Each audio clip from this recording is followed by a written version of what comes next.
What's going on, everybody? Welcome to Screen Realm. My name's Guillermo and up for review today is Gran Turismo. This entire thing is a marketing extravaganza. So says Nissan marketing executive Danny Moore, played by Orlando Bloom. It's a line in the film that, intentionally or not, amusingly encapsulates a major aspect of Gran Turismo, a PlayStation Productions project that takes the best-selling video game franchise to the big screen. The film is based on the true story of Jan Mardenborough, played by Archie Madekwe, a British guy who, at the age of 19, won the GT Academy. A big branding team-up between Nissan and Sony Interactive Entertainment, the GT Academy was a televised competition that offered some of the best Gran Turismo players in the world the opportunity to become real-life professional racers. Under the tutelage from no-nonsense former racer Jack Salter, played by a strong David Harbour, Jan tackles the competition, proves his simulation skills are indeed transferable to reality, and enters the very real and very dangerous world of racing. Gran Turismo marks a bit of a change-up for director Neil Blomkamp, the South African filmmaker primarily known for science fiction efforts such as District 9, Elysium, and Chappie. But while Blomkamp may be further away from the bigger sci-fi ideas of those titles, Gran Turismo still offers him another angle to look at a topic that appears to have long fascinated him, that being how humans are affected, better or worse,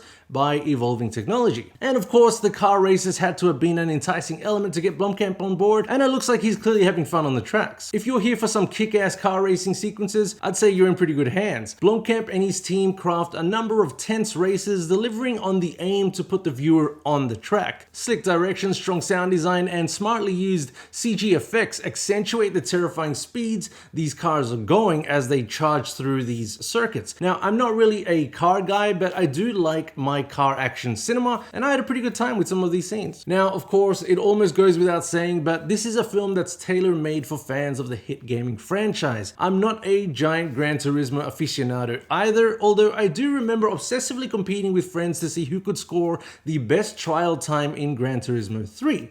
That was quite a few years ago. It's a movie that's produced by the game company, so naturally love and praise for the franchise is brazenly stamped all over this film. There's plenty of fan service on display, particularly during the racing scenes, the camera angles and on-screen symbols and graphics straight from the game. Regarding the marketing delivery of it all, it's a mixed bag. Sometimes it's smooth enough, mixing well with the overall plot. Other times it really does just feel like an expensive commercial. I was surprised by the film's desire to slow it down and to focus on the drama, touching on the risks associated with the sport and the psychology involved with flooring these monster machines down these roads at insane speeds. It's clear that the film wants to expand its focus to more than just the game and the racing sequences, which is a good aim to have. If only there was just more of interest to focus on. The screenplay by American Sniper writer Jason Hall and Creed 3 writer Zach Balin attempts to paint a bigger picture with its two primary characters, Jan and his trainer Jack. There simply isn't much to them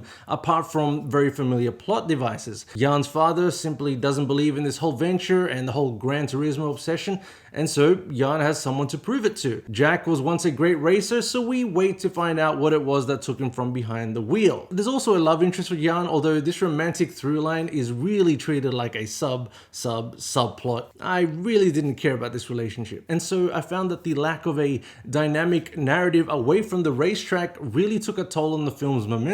And coming in at around 2 hours and 15 minutes, well, I really thought that this circuit needed some laps cut from it. Archie Madekwe is decent in the lead role, convincing and likable enough as a young guy thrust into a world that he thought he would easily grasp. But it's David Harbour who really shines here, taking the wheel in every scene he's in, bringing a level of worn-out, tough love to his character. He balances out Jack's stern and merciless front with a sympathetic side that makes him a strong father figure character. David Harbour is really good here. At worst, Gran Turismo does occasionally feel like one giant expensive marketing endeavor that unabashedly wants to drive home how incredible these popular racing simulation video games are. At best, it's a somewhat decent sports film coasting by on a firmly conventional approach. I did really enjoy the racing scenes though. I'm giving Gran Turismo 2.5 stars out of 5. And that is my review of Gran Turismo. Thank you so much for watching. If you've seen the film, what did you think of it? Hit up the comment section below, particularly if you are a fan